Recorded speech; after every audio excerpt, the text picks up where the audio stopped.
Assalamualaikum warahmatullahi wabarakatuh.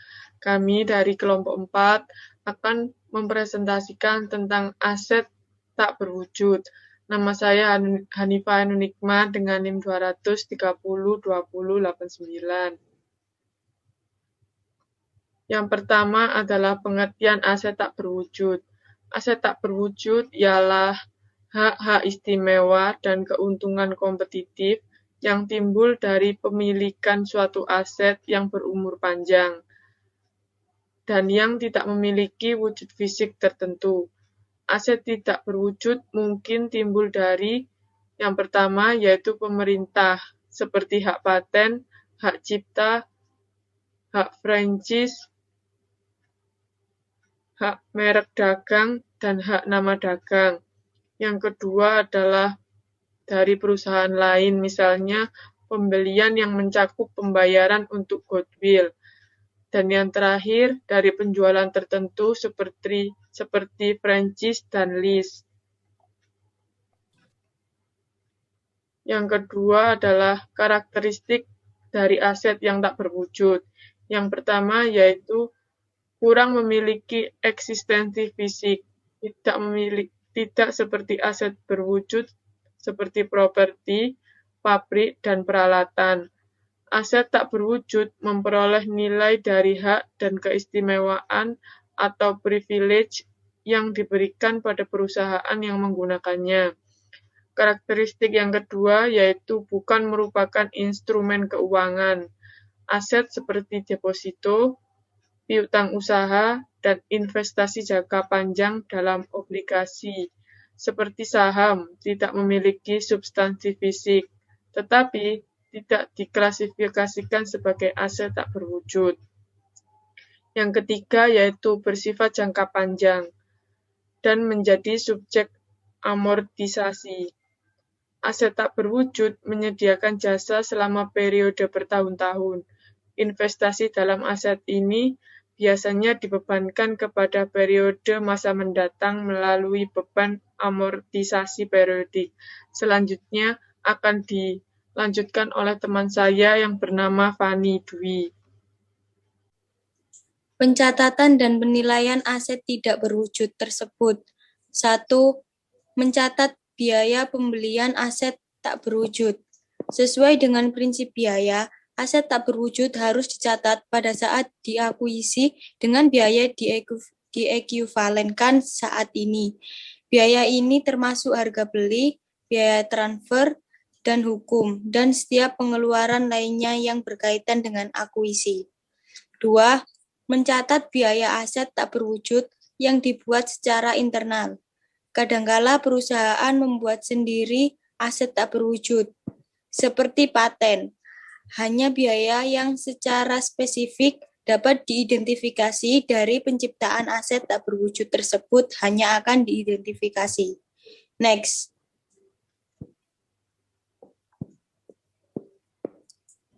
Jenis-jenis dari aset tak berwujud. 1. Aset tidak berwujud yang berhubungan dengan pemasaran. Aset tidak berwujud terkait pada pemasaran untuk produk atau jasa adalah seperti nama dagang dan merek dagang. 2. Aset tidak berwujud yang berhubungan dengan pelanggan, yaitu aset tidak berwujud terkait pelanggan dihasilkan dari hubungan perusahaan dengan pihak luar. Yang ketiga, aset tidak berwujud yang berhubungan dengan seni, yaitu aset tidak berwujud yang berhubungan dengan seni terdapat hak cipta melindungi hak kepemilikan ini.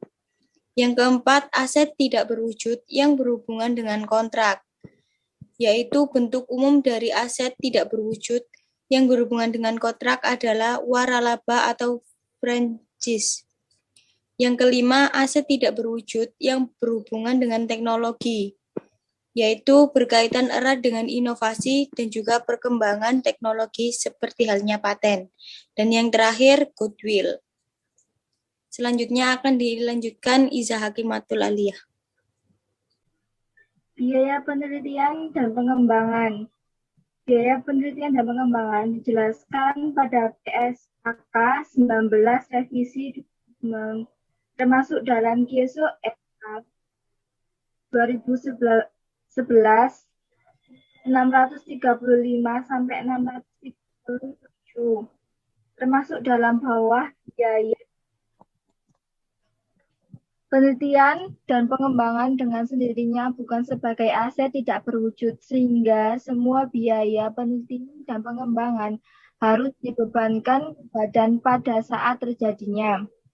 Selain itu juga dijelaskan dalam PSAK 19 Revisi 2009 bahwa tahap pengembangan dikapitalisasi sebagai aset tidak berwujud sebesar biaya perolehan jika kriteria pengakuan terpenuhi dan aset baru hasil pengembangan siap digunakan. Next.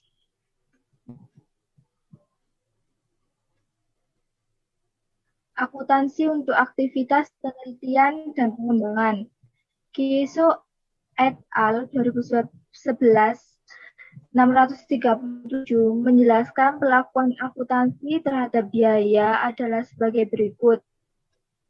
Yang pertama, bahan, peralatan, dan fasilitas keseluruhan dicatat sebagai beban, kecuali jika kos memiliki manfaat di masa depan dalam proyek pengembangan lain. Dapat dicatat sebagai persediaan dan dikapitalisasi atau disusutkan ketika digunakan. Yang kedua, personil, gaji, upah, dan biaya yang terkait personil dibebankan ketika terjadi. Yang ketiga, aset tidak berwujud yang dibeli. Keseluruhan dicatat sebagai beban, kecuali jika pos memiliki manfaat di masa depan dalam proyek pengembangan lain, dapat dicatat sebagai persediaan dan dikapitalisasi atau disusutkan ketika digunakan.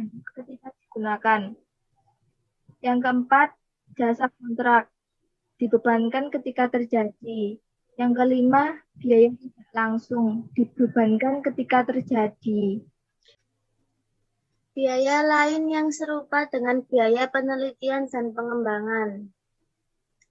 Menjelaskan perlakuan akuntansi terhadap biaya adalah sebagai berikut. Yang pertama, biaya startup. Biaya dikeluarkan sekali untuk memulai operasi baru dan dibebankan ketika terjadi. Yang kedua, kerugian operasi awal. Dibebankan ketika terjadi. Yang ketiga, biaya iklan. Dibebankan ketika terjadi atau dibebankan ketika pertama kali iklan dimuat.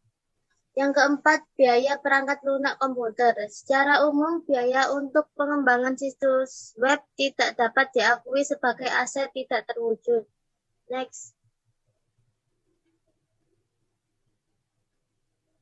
Penyajian aset tidak terwujud. Yang pertama, laporan posisi keuangan. Semua aset tidak terwujud selain goodwill dilaporkan secara terpisah.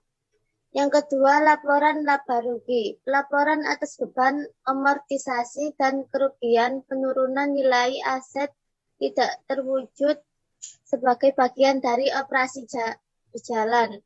Yang ketiga, catatan pada laporan keuangan harus meliputi informasi mengenai aset tidak terwujud yang diakuisisi, beban amortisasi keseluruhan. Next. Penyajian dalam laporan keuangan. Pada umumnya, aset tetap dilaporkan bersama-sama dengan sumber alam, tetapi aset tidak berwujud dilaporkan tersendiri setelah aset tetap. Pelaporan harus cukup jelas dan bila mana perlu diberi catatan tambahan, baik dalam laporan itu sendiri ataupun dalam catatan atas laporan keuangan. Selain itu, metode depresiasi atau amortisasi yang digunakan juga harus dijelaskan dalam jumlah depresiasi atau amortisasi. Untuk tahun yang bersangkutan juga disebutkan. Next. Ini adalah contoh penyajian aset tetap, sumber alam, dan aset tak berwujud dalam neraca. Sekian, terima kasih. Sekian presentasi dari kelompok kami. Wassalamualaikum warahmatullahi wabarakatuh.